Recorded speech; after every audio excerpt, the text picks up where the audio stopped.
Paz do Senhor, meus irmãos. Graças nós te damos neste momento por estar aqui, o pastor está aqui junto conosco, trazendo essa gravação. Nós sentimos muita falta dos nossos irmãos da nossa igreja, viu? Mas Deus sabe de todas as coisas, que Deus sempre trabalha nas nossas vidas, no nosso coração, nas nossas mentes, no nosso pensamento. Que Deus sempre enviasse o pastor para nos guiar cada dia as tuas palavras, para que nós possamos aprender cada vez mais a palavra do Senhor, né? Para que todos os irmãos também possam também sentir essa falta da nossa irmandade que estamos unidos na nossa igreja. Mas tenho certeza que essa pandemia vai terminar, vai acabar bem e nós estaremos juntos em nome de Jesus. E glorificado seja o nome do Senhor, nosso Deus, poderoso Jesus Cristo. Pai do Senhor, meus irmãos, meus prezados irmãos, o pastor Branco está aqui, sempre com a gente aqui, orando pela gente. Estamos aqui sentindo falta dos nossos irmãos. Infelizmente nós não estamos juntos, congregando juntos, mas a gente não esquecemos nem de um irmão da igreja. E a gente todos sempre estão fazendo as orações e a gente ora por todos os nossos irmãos. Nem só nossos irmãos daqui da cidade de Prado, mas todos nossos irmãos que moram fora do Brasil, estão sofrendo a mesma coisa. A gente tem muita saudade dos nossos irmãos. Mas se Deus quiser, nós estamos juntos, vamos ficar juntos, todo mundo junto, unido, tendo amor uns pelos outros. Amém. E amém e amém. Glória a Deus. Obrigado. Estamos juntos em Cristo.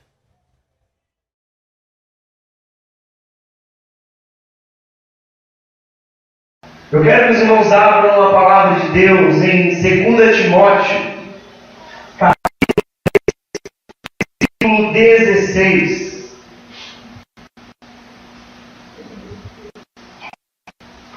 Os irmãos estão me ouvindo bem aí atrás?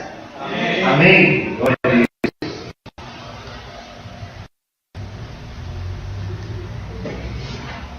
Segunda Timóteo, capítulo 10, versículo 16.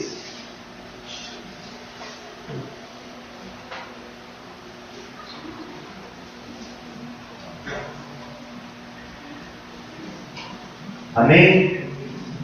A palavra de Deus diz assim: toda a Escritura é inspirada por Deus e útil para o ensino, para a repreensão, para a correção, para a educação na justiça, a fim de que o servo de Deus seja perfeito e perfeitamente habilitado para toda boa obra. Eu vou ler mais uma vez. Toda a Escritura, toda, não apenas parte dela, toda a Escritura é inspirada. Guardem bem esse termo, inspirada por Deus e útil para o ensino, para a repreensão, para a correção, para a educação na justiça, a fim de que o servo de Deus seja perfeito e perfeitamente habilitado para toda boa ação, para toda vivência, ou para toda jornada. Nós estamos numa série sobre a grande jornada. E vimos no domingo passado que estar numa grande jornada envolve alguns aspectos, alguns elementos. Primeiro, o reconhecimento de que estar numa grande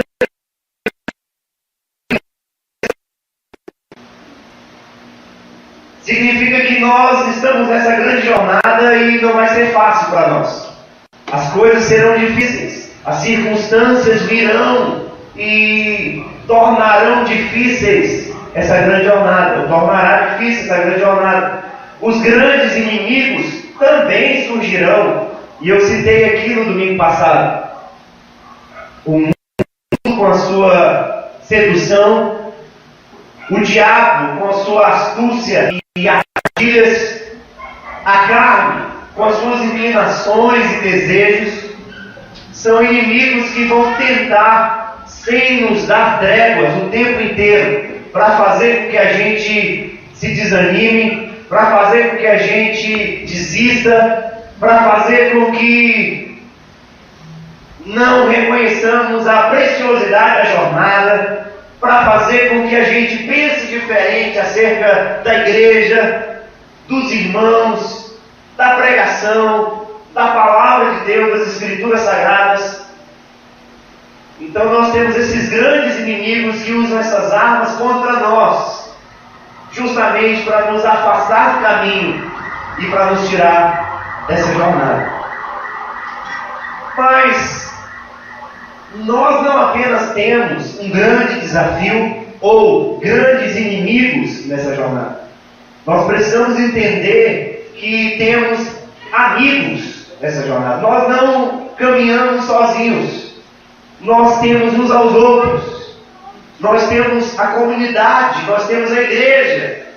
E a Bíblia nos diz que cada um de nós deve exortar uns aos outros. Ou seja, encorajar para ser melhor, encorajar para não desistir, encorajar para prosseguir. Nós temos uns aos outros, nós temos a comunidade, nós temos a igreja, nós temos os irmãos. Então não temos somente inimigos contra nós temos amigos a favor de nós. Amém? Amém. A Bíblia nos ensina isso, que um vai dando suporte para o outro. Um vai orando pelo outro, um vai encorajando o outro. Quando a igreja não entende isso e não faz isso, aí o trabalho do inimigo fica mais fácil. O trabalho do inimigo fica mais fácil. Mas além de nós, irmãos, como amigos, a própria Bíblia vai nos dizer que nessa grande jornada nós temos um Consolador. Nós temos alguém que está conosco até a consumação dos séculos. Jesus nos garantiu e Ele veio, e Ele nos acompanha. Ele acompanha a igreja nessa grande jornada, e nós não estamos sozinhos, porque nós temos alguém poderoso para nos proteger, para nos guiar, para nos orientar, para cuidar de nós, para curar as nossas feridas, para alimentar a nossa alma. Nós temos uns aos outros, mas temos principalmente o Espírito Santo de Deus. O Espírito que nos enche, o Espírito que nos ilumina, o Espírito que nos dá discernimento, o Espírito que distribui dons espirituais, a fim de que Ele, através de cada um de nós, abençoe uns aos outros. Tudo isso acontece por causa do Espírito. Tudo isso só é possível, igreja só é possível por causa da palavra e por causa do Espírito. Senão a igreja seria qualquer comunidade, seria qualquer clube, seria qualquer reunião, mas a igreja é diferente, porque na igreja Deus falando para nós através das Escrituras, e nós temos o Espírito de Deus falando intimamente pelas Escrituras. É isso que acontece na igreja. Então nessa grande jornada nós não estamos sozinhos. As coisas difíceis vão acontecer, as coisas ruins vão acontecer, os desafios vão ocorrer. Vai chegar um momento em que não enxergaremos o sol, mas nuvens escuras. Mas temos que ter ciência de que há amigos ao nosso lado e de que há o Espírito Consolador conosco. Mas aí o que acontece, meus queridos? Deus é tão gracioso para conosco. Deus é tão bondoso para conosco que nessa grande jornada Ele nos deu ferramentas. Ele nos deu elementos para que, quando nós nos apropriamos desses elementos, nós nos fortalecemos. Nós conseguimos caminhar e dar mais passos de cada vez. Se nós não nos apropriarmos desses elementos, nós ficaremos vulneráveis. Se não nos apropriarmos das ferramentas que Deus nos deu justamente para que possamos vencer essa grande jornada, não será possível vencer essa grande jornada. E aí eu quero falar hoje especificamente sobre a principal dessas ferramentas, a palavra de Deus. A palavra de Deus é a principal ferramenta deixada por Ele mesmo, deixada por Deus, para que nós possamos nos nortear. É como se Ele tivesse deixado uma bússola para nós, para que através dela nós tenhamos a possibilidade de enxergar o caminho, de ver a direção, de continuar prosseguindo. E é interessante que quando nós nos deparamos com o ensinamento das Escrituras, quando fala a respeito dela mesma, quando fala a respeito da própria palavra, a gente vai ver coisas impressionantes. A gente vai ver que ela é assemelhada, por assim dizer, à semente. Ela é como uma semente que, lançada em terra fértil, ela cresce, ela se enraiza e ela produz frutos. A gente vai ver várias metáforas sobre a palavra nas Escrituras. Ela é como um fogo que faz arder o nosso coração. Vocês se lembram daqueles discípulos que estavam voltando para Emaús? Que quando Jesus falava com eles e eles não sabiam de quem se tratava, o que acontecia com o coração deles? Ardia o coração.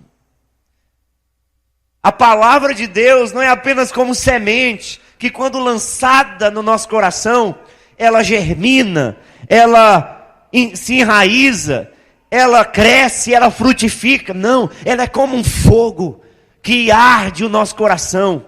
Ela é como um fogo que purifica os nossos pecados, que queima os nossos pecados, que clareia os nossos pecados a ponto de nos constranger diante dela. A Bíblia vai dizer que a palavra de Deus é como um espelho, que quando nós nos deparamos com ela, automaticamente percebemos a grandeza de Deus e a nossa pequenez, a nossa miséria. A nossa miséria. E aí Paulo vai dizer aos romanos que só há uma possibilidade de alguém crer quando há alguém que pregue, quando há alguém que profira a palavra, quando há alguém que faça com que essa palavra chegue aos ouvidos e ao coração do outro. A palavra de Deus é importantíssima, meus queridos. A palavra de Deus não é apenas importantíssima, é imprescindível, é crucial. Se nós formos fazer um grande resumo das Escrituras Sagradas, ou da história da redenção, a gente vai chegar à conclusão de que foi a palavra de Deus que fez tudo. A palavra de Deus é criadora, porque no princípio Deus criou os céus e a terra. Mas qual foi a primeira palavra, ou a primeira frase que ele proferiu? Haja luz, e houve luz. Palavra geradora de vida, palavra criadora. Somente Deus pode proferir algo, e a partir daquilo que ele disse, vira a existência. Somente Deus. E ele faz isso em relação à luz, como ele fez, e ele faz isso em relação às nossas vidas. Eu não tenho poder nenhum de chegar para alguém que está enfermo e dizer assim: haja cura, porque eu não sou Deus. Eu posso pedir a Deus, pelas suas misericórdias, para que Ele, o Todo-Poderoso, diga para esse alguém: haja cura. E aí sim há cura, porque a palavra dele não é apenas palavra, é poder.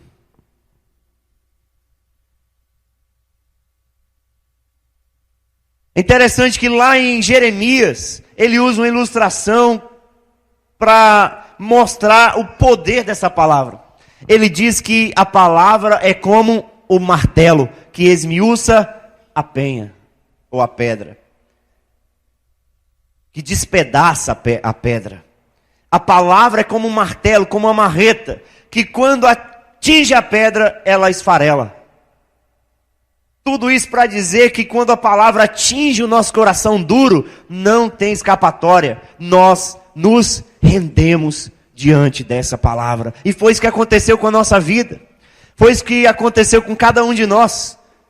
Se formos fazer aqui um balanço da nossa história de conversão, nós vamos chegar a uma conclusão. Nós, no nosso desejo pecaminoso, na nossa inclinação naturalmente pecaminosa, desejávamos estar distantes de Deus e próximos do nosso pecado. Nós desejávamos as nossas próprias satisfações, desejávamos os nossos próprios, a nossa própria vontade. Mas Deus foi providenciando circunstâncias, Deus foi providenciando meios para que a gente se deparasse com a palavra. E quando essa palavra entrou no nosso coração, essa palavra moveu tudo e mexeu com tudo.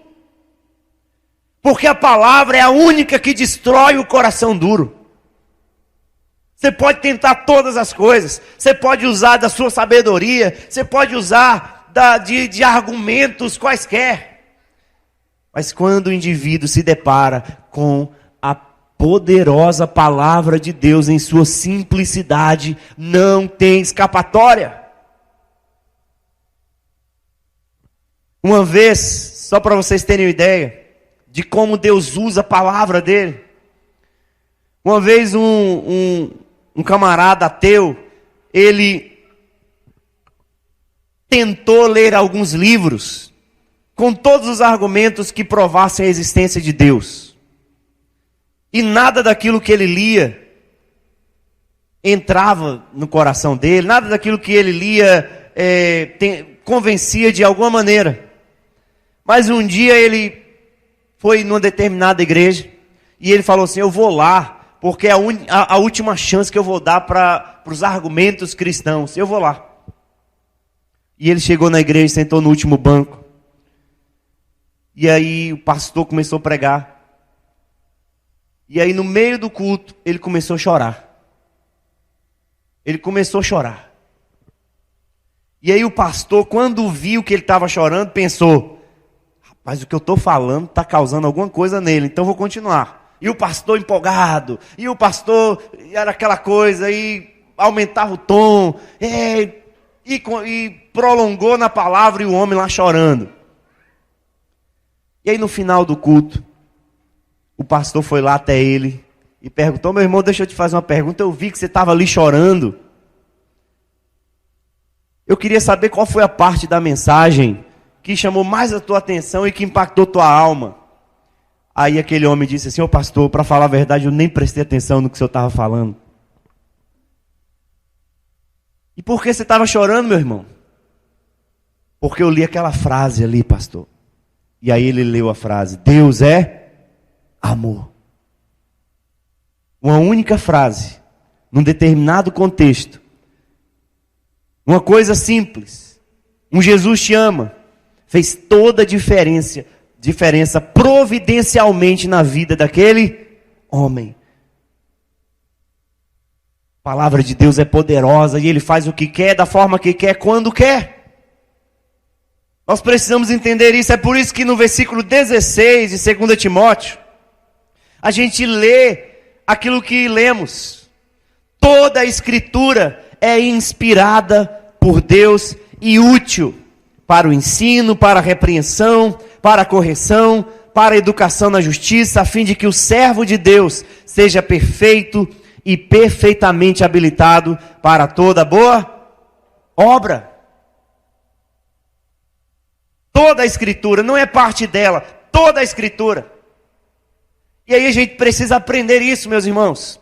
Se toda a Escritura é inspirada por Deus, o que é inspirar? Geralmente quando eu dou estudo bíblico para discipulado ou para batizandos, e a gente tem essa partezinha do estudo que fala sobre a palavra de Deus, geralmente eu pergunto para as pessoas o que elas entendem com o termo inspirar. Eu pergunto assim, toda a escritura é inspirada, mas é inspirada em que sentido? Aí algumas pessoas pensam um pouquinho e dizem assim, pastor, eu acho que esse inspirar é você olhar para algo magnífico e se inspirar naquilo. Aí outras dizem, se inspirar, eu acho que inspirar tem a ver com inspirar, respiração. Mas meus irmãos, observem bem, preste bastante atenção nisso. O termo que Paulo usa aqui significa originalmente soprar. Preste atenção nisso. Significa soprar. Theopneustos, o sopro de Deus. Então imagine só Paulo dizendo sobre a palavra: toda a escritura é o sopro de Deus. É algo que sai da boca de Deus. Toda a escritura é algo que sai da boca de Deus. Da mesma forma que Deus disse, haja luz e houve luz, Deus soprou a palavra. No sentido de que o fato de existir a Bíblia Sagrada se dá tão somente porque Deus a trouxe à existência. E se Deus a trouxe à existência, e é algo vindo de Deus, é algo absoluto, é algo que parte do próprio caráter dele, é algo que revela o próprio caráter dele, significa que a Bíblia Sagrada tem que ser enxergada como algo significativamente relevante. Precisamos entender isso. E por que eu estou falando isso? E porque nós precisamos compreender isso. Que fica parecendo nos nossos tempos, meus queridos, que a Bíblia, ela é posta, ela é colocada lá na estante, ou ela é colocada em algum lugar da gaveta, e ela é ignorada por completo. Ela não é lida como se devia ler. Ela não é buscada como se deveria buscar. E é aí que está o grande problema das pessoas que estão na grande jornada. Porque Deus concedeu a ferramenta imprescindível para que nós nos alimentemos, nos guiemos, tenhamos um norte a seguir. Mas o grande problema é que às vezes as pessoas querem ouvir outras pessoas e não ouvem Deus a partir das Escrituras Sagradas. Eu me deparei uma vez com uma senhora que disse assim: pastor, eu estava enfrentando alguns problemas emocionais, e aí, como essa senhora tinha dinheiro, estava enfrentando alguns problemas emocionais, eu falei, sabe de uma coisa, eu vou procurar o Augusto Cury para fazer um tratamento comigo. E não é que essa mulher foi lá, Charles, e pagou uma nota absurda para ver o seu problema emocional resolvido. E ela foi até o Augusto Cury e gastou ali dinheiro por várias sessões. Mas no final das contas, houve um paliativo superficial nas suas emoções. No final das contas, foi dinheiro jogado fora. Porque qual foi o maior problema? O maior problema é o psicólogo? O maior problema é o psicanalista? O maior problema é o psiquiatra? Não, o maior problema é o nosso coração. Quando a gente atribui aquilo que é secundário, ou aquilo que não é tão importante quanto a palavra, o valor que tem a palavra. Ela foi até essa fonte, mas ela se esqueceu da melhor fonte, das Escrituras Sagradas, da voz de Deus, do maior psicólogo de todos os tempos. Nós precisamos compreender, meus queridos, que a Bíblia Sagrada, as Escrituras, a palavra de Deus está aqui, disponível para nós, mas o que nós estamos fazendo em relação a ela. Quanto nós crescemos lendo as Escrituras, quanto nós crescemos e nos aperfeiçoamos meditando nas Escrituras. Eu não quero nem que você responda, mas eu só vou te perguntar retoricamente. Quantas vezes você já leu a Bíblia toda? Vou reduzir a pergunta.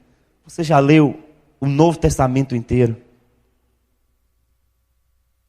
Você já se preocupou em pensar ou em buscar o que Deus quer da sua vida em termos de crescimento espiritual a partir daquilo que Ele ensina nas Escrituras Sagradas? Os irmãos estão compreendendo o quão é grave isso? Recentemente saiu uma pesquisa só no Brasil, e essa pesquisa diz que quase 55% dos pastores, daquelas pessoas que estão no seminário e aí vão pastorear, nos últimos 5 anos, não leram a Bíblia inteira. Que coisa absurda. E a coisa é tão grave, pastores que não leram a Bíblia inteira. E a coisa é tão absurda que o nosso seminário, como critério para que essa pessoa passe do período probatório para a ordenação pastoral, ele apresente provas de que leu a Bíblia inteira. Coisa que qualquer crente deveria fazer naturalmente, porque é a palavra de Deus. Não é um livro qualquer, é Deus falando a partir da palavra. Quantas curas emocionais nós temos quando lemos as Escrituras? Quanto crescimento nós temos a partir das Escrituras? Você olha para as Escrituras Sagradas, meus irmãos, e nós vemos coisas impressionantes. Coisas impressionantes. A gente percebe, por exemplo, que Deus dá um código de leis para o povo dele ser uma terra sob o padrão dele, o Pentateuco. E aí Moisés escreve os 5 primeiros livros. E o povo tem que caminhar segundo aquilo que Deus estabelece nesses livros. Aí você sabe o que acontece? Deus estabelece as ordens. Ei, pegue esse livro e aquilo que está no livro e não apenas leia uma vez, mas memorize, medite nele de dia e de noite. Aí você vai ser próspero em tudo que fizer. Isso lá para o povo dele. Em relação aos filhos, o que Deus estabeleceu? Quando você for para o trabalho, leve seu filho. Aí você ensina a profissão, mas fale da palavra. Faça com que ele memorize a palavra. Ensine a palavra. Centralize a palavra, porque é o próprio Deus falando, é o próprio Deus como fonte para as nossas vidas. E aí o povo de Deus lá no Antigo Testamento, sabe o que faz? Ele se desvia da palavra. E quando ele se desvia da palavra e vai ao encontro de outros deuses, o que acontece? Destruição total. Deus disciplina, Deus pune. E aí Deus, para fazer com que houvesse uma restauração ou uma volta daquele povo à palavra, o que Deus faz? Deus levanta profetas. Qual era o papel dos profetas? Era fazer com que o povo retornasse à palavra. Era fazer com que o povo entendesse a importância da palavra, que eles se desviaram, que eles saíram fora, que eles ignoraram. Para que uma vez voltando houvesse um avivamento, houvesse uma restauração. Em alguns momentos isso aconteceu, por exemplo, com o rei Josias. Quando o rei Josias encontra pedaços da lei, ou pedaços do Pentateuco, o que o rei Josias faz? O rei Josias pega aquela ordem ou aquelas ordenanças e ele agora passa para o reino todo. E de acordo com os historiadores, com os teólogos, aquilo ali é um avivamento que acontece em Israel. Quando a palavra é centralizada e as pessoas agora se voltam para ela. Quando as pessoas se voltam para ela. Quando a gente lê o Novo Testamento, o que a gente enxerga? Jesus orando ao Pai pelos discípulos e dizendo o seguinte: Senhor, Pai, santifica-os na verdade. A tua palavra é a verdade. É como se Jesus estivesse dizendo: Senhor, Pai, essas pessoas que se converterão ou se converteram, tem muitos requisitos do velho homem. Tem muita coisa ainda que é vício, que é hábito, que é pensamento mundano. Tem muita coisa que não é teu e do teu reino ainda. Mas só há uma maneira dessas pessoas se limparem e viverem continuamente se limpando. Como? Pela palavra. Quanto mais a gente se aproxima da palavra, mais a gente se afasta do pecado. Quanto mais a gente se afasta da palavra, mais a gente se aproxima do pecado. Isso é real. Quantas pessoas, é só perguntar geral, quantas pessoas nesse período de reclusão se preocuparam em tirar tempo maior para ler as Escrituras? Quantas pessoas pensaram da seguinte forma: agora que eu estou enclausurado e eu estou no toque de recolher, agora eu vou ter mais tempo para ler um capítulo inteiro, para ler um livro inteiro, para ler o Novo Testamento inteiro, para ler o Antigo Testamento inteiro. Não fazem. Pior, vão ao encontro de entretenimentos baratos que não proporcionam nada. É como se de um lado tivesse uma mesa com tudo que é nutriente, com tudo que é importante para a nossa saúde, e na outra mesa, só superficialidade, só coisas que afetam a nossa saúde, só coisas que nos desgastam, só coisas que tiram de nós e que ao longo prazo nos matam. Você sabe o que está acontecendo? As pessoas preferem essa mesa. Pessoas preferem essa mesa. Preferem a mesa do entretenimento barato, vazio, superficial. Pessoas que dizem: agora eu tenho tempo para assistir a minha série inteira em um dia. Agora eu tenho tempo para assistir um filme inteiro. Agora eu tenho tempo para fazer isso, para fazer aquilo. Agora eu tenho tempo para ir na academia. Agora eu tenho tempo para fazer um tanto de coisa, para ler um livro. Pessoas que leem Tolkien, Senhor dos Anéis, numa sentada. Olha que é desta grossura. Mas quando lê um versículo da Bíblia, os olhos ardem. O que está acontecendo? E aí lá na frente as pessoas pensam assim: pastor, não sei o que está acontecendo com minha alma, está um desânimo. Eu estou sem fogo no meu coração. Aí você vai fazer uma simples pergunta: quanto tempo você investe com a Bíblia? Quanto tempo você lê as Escrituras? Quanto tempo você se nutre daquilo que é importante para a sua alma? A Bíblia Sagrada. Vocês estão entendendo, meus irmãos? Amém? Nós precisamos nos dedicar e nos disciplinar a isso.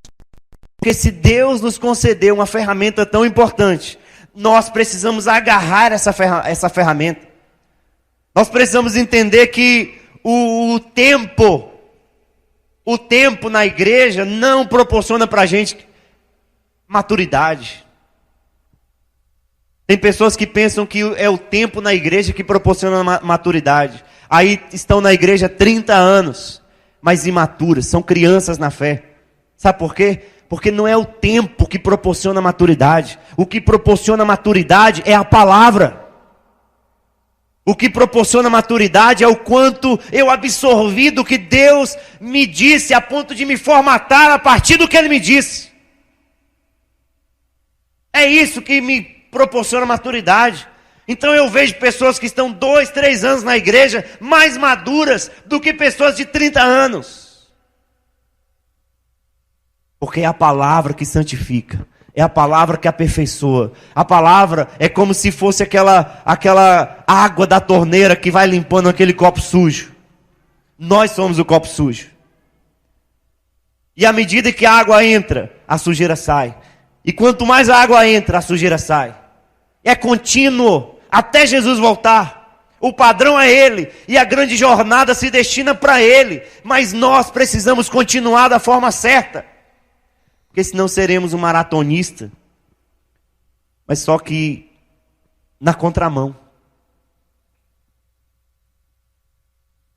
Já pensou um cara... Imagina aí um maratonista na contramão. O camarada coloca todo o seu esforço, Aleomar, com toda a sinceridade, com toda a disposição. Ele treinou, e aí ele corre, mas só que ele está na contramão, ele nunca vai chegar no ponto certo. Ele está correndo bastante, só que para distante do ponto certo. É um maratonista na contramão. Às vezes a gente se esforça para tanta coisa. A gente se esforça para obter tanta coisa. A gente se esforça para se aperfeiçoar em tanta coisa, em tantas áreas. Para investir em tantas coisas. Que quando a gente se depara com o que é precioso, com o que é principal, não há tanta disposição assim. E se não há tanta disposição assim, meu amigo, minha amiga, meu irmão, minha irmã, não se questione quando as coisas na sua alma estiverem minadas. Não se questione, ou não questione a Deus, se lhe falta fervor, se lhe falta ânimo, se lhe falta disposição de servir a Deus, se qualquer coisa é justificativa. A gente precisa se auto-auditorar. E a primeira pergunta que eu preciso me fazer é: o quanto eu tenho investido o meu tempo ouvindo Deus? E como é que se ouve Deus, pastor? Esperando que experiências extraordinárias aconteçam comigo? Aí eu ouço Ele? Não. Ele pode falar com a gente assim? Pode. Mas só que Ele estabeleceu a Bíblia para que a gente possa se esforçar e disciplinadamente ler e ouvir. Você já parou para pensar que as pessoas querem o relacionamento com Deus do modo fácil? As pessoas inventaram o micro-ondas. E aí o micro-ondas faz alguma coisa lá em 2 minutos. As pessoas inventaram o miojo. Aí o miojo é feito em 3 minutos. Ou menos. Aí as pessoas pegam essa realidade tecnológica e elas aplicam em seus relacionamentos. Aí elas querem um relacionamento com os outros rápido. Porque eu quero resposta rápida. Eu quero mudança rápida. Eu quero disposição rápida. Aí elas aplicam para Deus. Eu quero resposta rápida. Eu quero intervenção rápida. Eu quero um milagre rápido. Eu quero a mudança em mim mesmo rápido. Ou rápida. Meus irmãos, é um processo. E o processo tem que levar em consideração a palavra. Toda a escritura é inspirada por Deus e útil para o ensino, para a repreensão, para a correção, para a educação na justiça. Com qual propósito, Paulo? Para que o servo de Deus, que é você, que sou eu, seja perfeito e perfeitamente habilitado para toda boa obra. Em outras palavras, se nós quisermos viver uma vida coerente nessa grande jornada, a primeira coisa que a gente precisa fazer é considerar a Bíblia. É buscar a voz de Deus na Bíblia. É nos debruçar disciplinadamente na Bíblia. É ler a Bíblia propositalmente. Ah, pastor, mas eu leio, mas não compreendo. Eu leio, mas é difícil. Eu leio e tem palavras assim, assado. Procure ajuda, mas não deixe de ler. Procure auxílio. Vai lendo estrategicamente, vai lendo as partes mais, entre aspas, fáceis de se ler. Não comece com genealogia.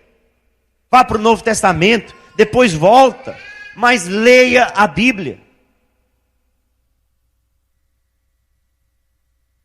Leia as Escrituras. Eu quero que os irmãos abram alguns textos que eu quero compartilhar lá em Tessalonicenses. 1 Tessalonicenses.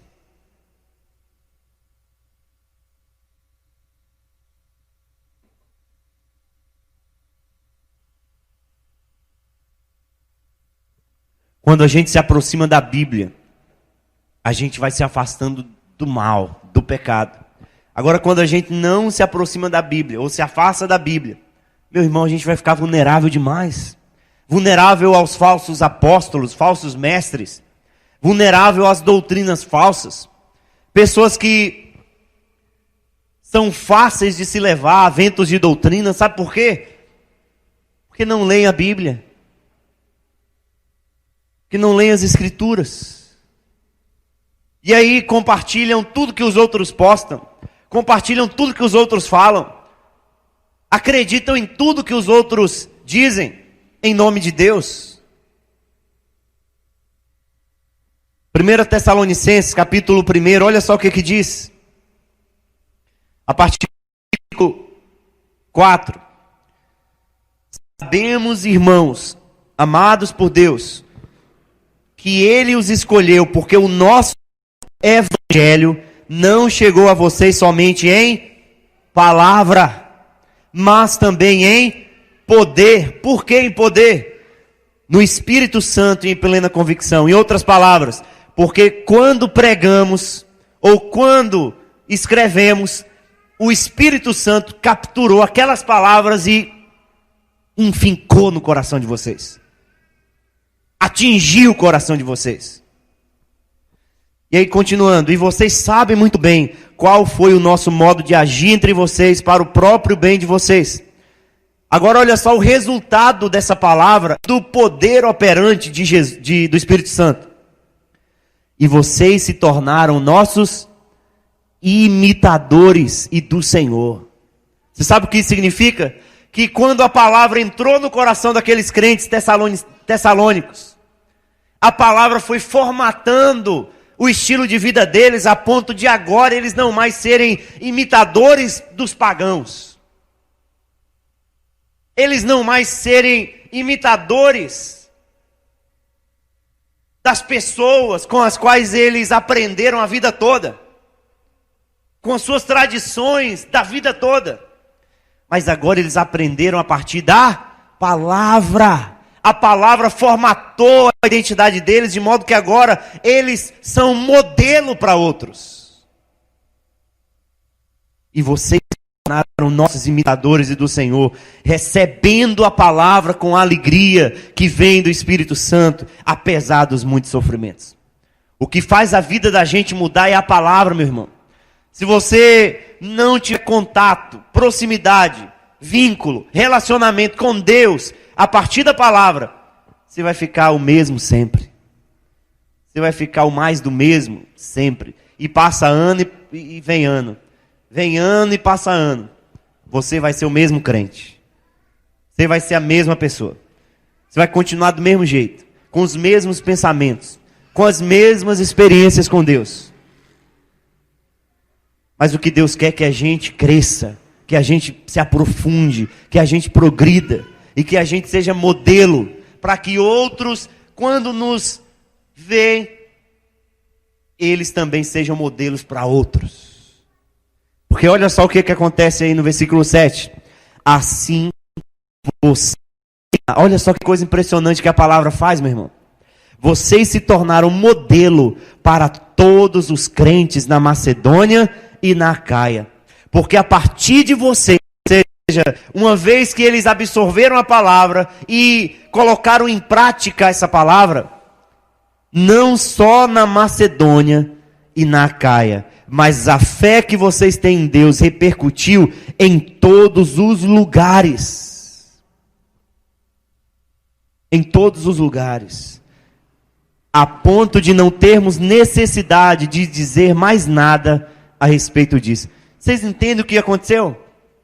Eles entenderam a mensagem, absorveram a mensagem, viveram a mensagem de tal maneira que a vida deles impactou outras vidas. De modo que Paulo não mais necessitava instruir os outros que foram impactados pela vida dos tessalônicos. De tal maneira eles enraizaram, ou se permitiram enraizar a palavra no coração deles. No versículo 9, porque no que se refere a nós, as pessoas falam sobre como foi a nossa chegada no meio de vocês e como, deixando os ídolos, vocês se converteram a Deus para servir o Deus vivo e verdadeiro. Em outras palavras, a palavra mudou radicalmente a vida de vocês, de maneira que vocês deixaram os ídolos e agora se voltaram para o Deus vivo. Que coisa impressionante, meus irmãos. Agora vamos abrir a Bíblia lá em Pedro.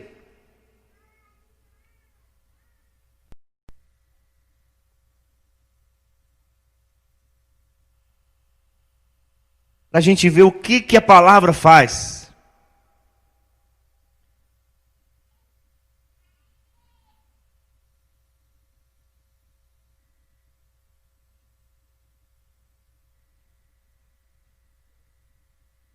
Segunda Pedro, capítulo 1.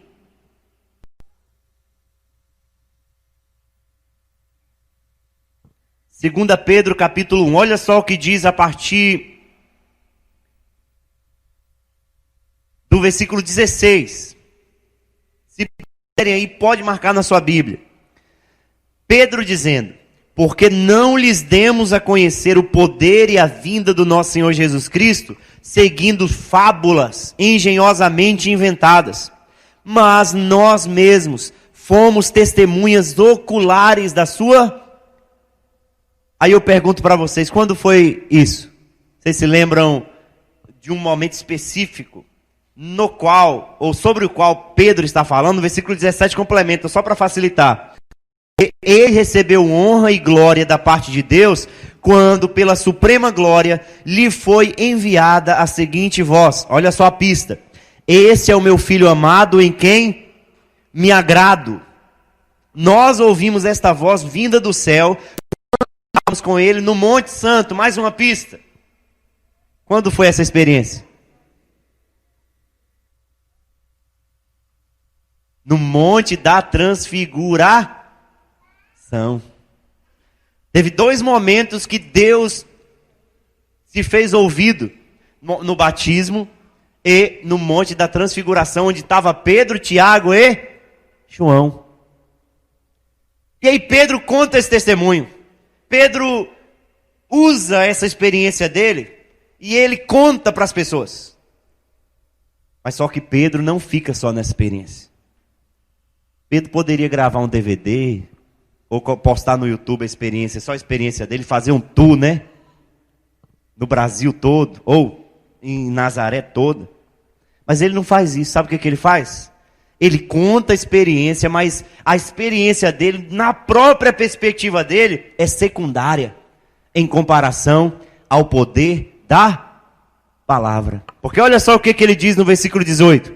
Ora, nós ouvimos esta voz vinda do céu quando estávamos com ele no Monte Santo. Assim, versículo 19, ainda mais segura a palavra profética, e vocês fazem bem em dar atenção a ela, como a luz, ou como a uma luz que brilha em lugar escuro, até que o dia clareie e a estrela da alva nasça no coração de vocês. Primeiramente, que nenhuma profecia da Escritura provém de interpretação pessoal, porque nunca jamais qualquer profecia foi dada por vontade humana. Entretanto, homens falaram da parte de Deus, movidos pelo Santo Espírito. Em outras palavras, o que Pedro está falando?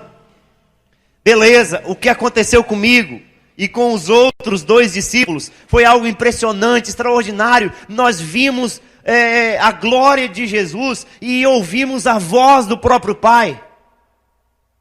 Mas eu quero que vocês considerem com maior segurança, com maior propriedade, não aquilo que eu estou contando acerca da minha experiência, mas eu quero que vocês considerem com maior importância e com propriedade aquilo que está escrito.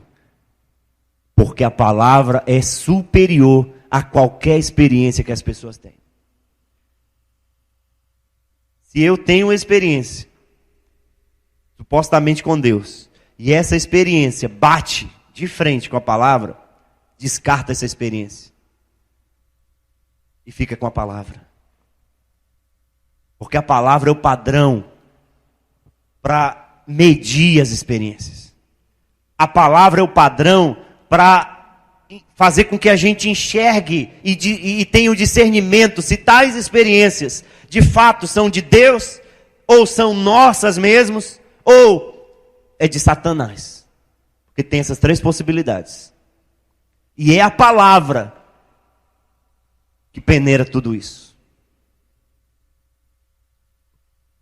Quero que vocês abram lá em João, 1 João, capítulo 4. Se a gente está falando sobre a palavra, então vamos abrir a palavra. Vamos ler a Bíblia. Olha só o que é escrito no capítulo 4, versículo 1. Amados, não deem crédito a qualquer espírito, mas provem os espíritos para ver se procedem de Deus. Porque muitos falsos profetas têm saído mundo afora. O que João está dizendo? Nem todo aquele que diz que a palavra que ele profere é de Deus, é de fato de Deus. Então vocês façam que nem aqueles cristãos nobres de Bereia, os bereanos, que quando o próprio apóstolo Paulo falava, pregava, o que eles faziam? Eles estavam conferindo nas escrituras sagradas. Você sabe o que eles estavam mostrando? Que a Bíblia é o padrão para medir tudo. E João fala a mesma coisa. João faz a mesma coisa. É a palavra que nos dá o discernimento para entender se algo procede de Deus ou não. Se bater de frente com a palavra, sai fora, que é laço. Não tem aquela música? Chuta que é laço. Chuta que é laço. Pode ser a mais extraordinária. Pode ser a mais espetacular. Eu fui no inferno e voltei e vi não sei o quê. Está na Bíblia, dá para conferir. Então, é uma experiência que serviu para a pessoa, que fique com ela. Mas não se pode padronizar, porque não bate com a palavra. Agora eu quero que vocês abram lá em Lucas, só para a gente encerrar, o último texto. Deixa eu ver se eu encontro aqui. Lucas capítulo 15.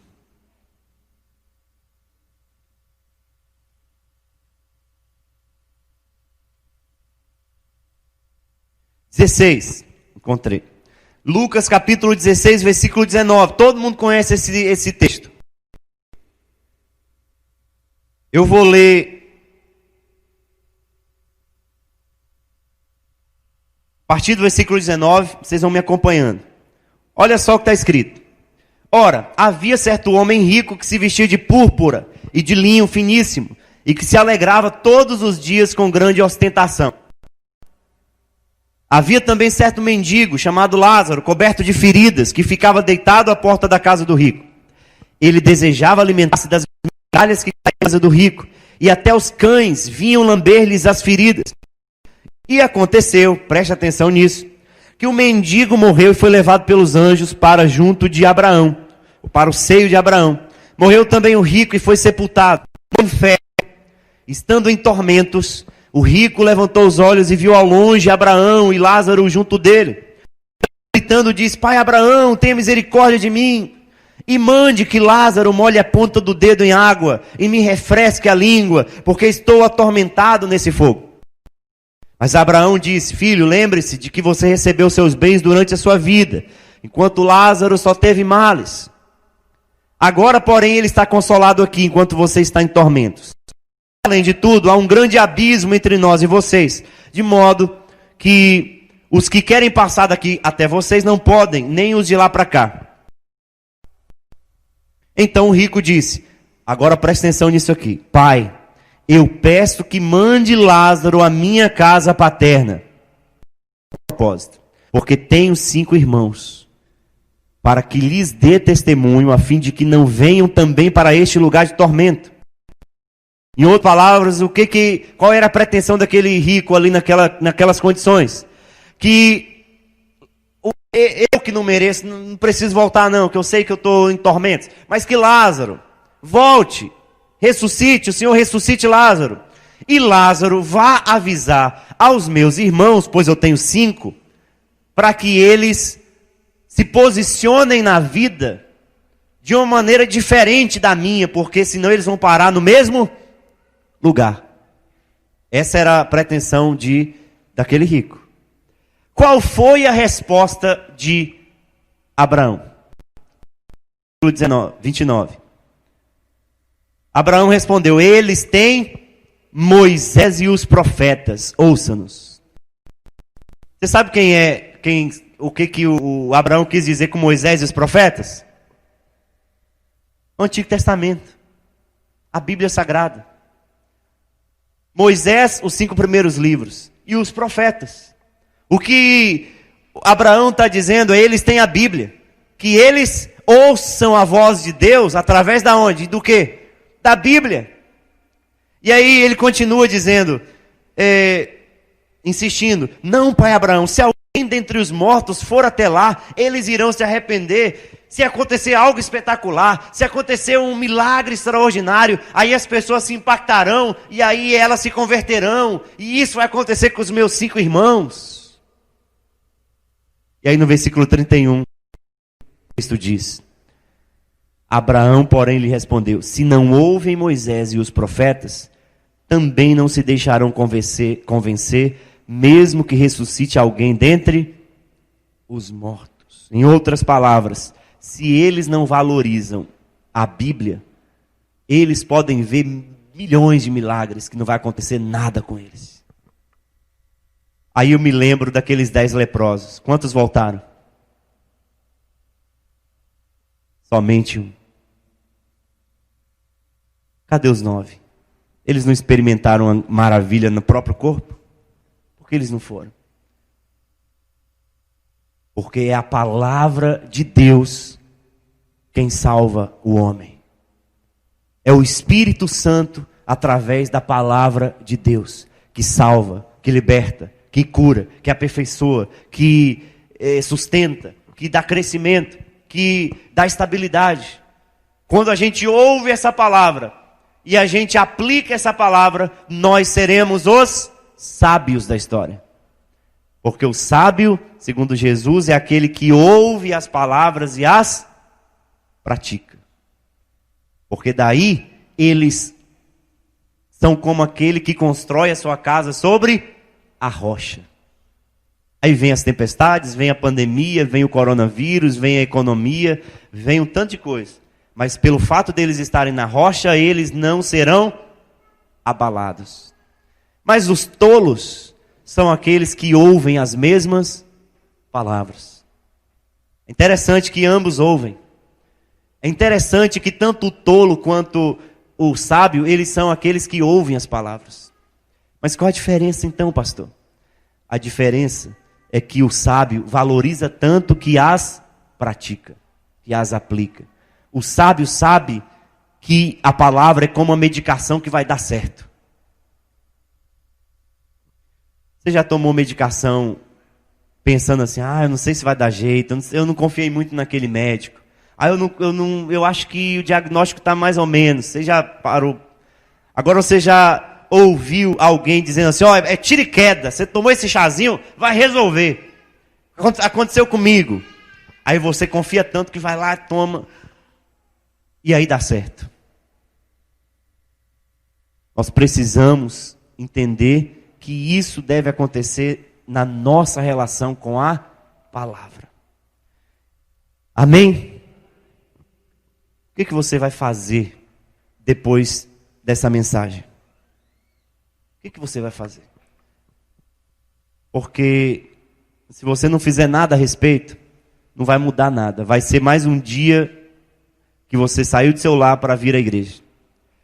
Se você não chegar na sua casa e não colocar na sua rotina um tempo para você se dedicar às escrituras sagradas, para aprender e para melhorar, você vai se envolver com tantas... pastor, é a correria do dia a dia. Você vai deixar a correria tirar a sua maturidade. Pastor, é um tanto de afazer doméstico, são os filhos. Você vai deixar os próprios filhos tirarem a sua ferramenta para alimentá-los. Porque a vida deles depende do quanto você sabe da palavra. A maturidade deles depende do quanto você é maduro. E aí? Estão entendendo que nós precisamos olhar diferente para a palavra de Deus? Como eu venço essa grande jornada? Óbvio, me debruçando na palavra e entendendo que ela é o próprio caráter de Deus revelado para mim.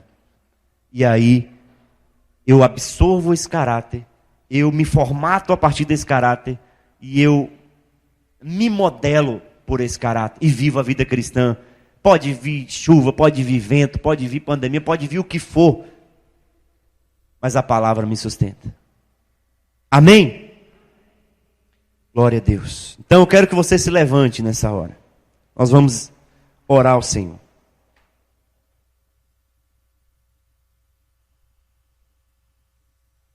Eu quero que você, aí mesmo no seu cantinho, estabeleça um compromisso com Deus. Você e Deus. Senhor, é você, Deus e a palavra. Senhor, eu quero te conhecer mais. Aí Deus vai lhe falar, beleza, então leia a Bíblia, que ali está o conteúdo geral da minha revelação. Você vai estabelecer um pacto, uma aliança com Deus. Senhor, eu quero me comprometer mais com a palavra, porque dela depende a minha vida, dela depende o meu casamento, dela depende a criação dos meus filhos, dela depende a minha saúde emocional, dela depende a minha estabilidade.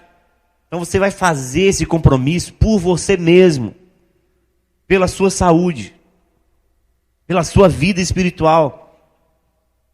Amém? Feche seus olhos e faça isso. Ore ao Senhor.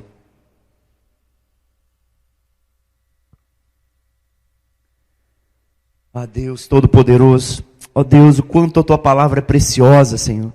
O quanto a Tua palavra é magnífica. O quanto a Tua palavra, Senhor, é o revelar do Senhor mesmo. É o revelar da Tua natureza, é o revelar do Teu caráter, Senhor, da Tua bondade e misericórdia, do Teu querer e vontade. Ó Deus, que possamos abrir os nossos olhos antes que seja tarde demais, Senhor. Ó Deus, que possamos ter os nossos olhos abertos e que, da mesma forma que nos disciplinamos em relação a tantas coisas, para o bem do nosso corpo, ó Deus, para o bem das nossas relações, que nós possamos nos disciplinar, Deus, prioritariamente em relação ao Senhor e principalmente no vínculo com a Tua palavra.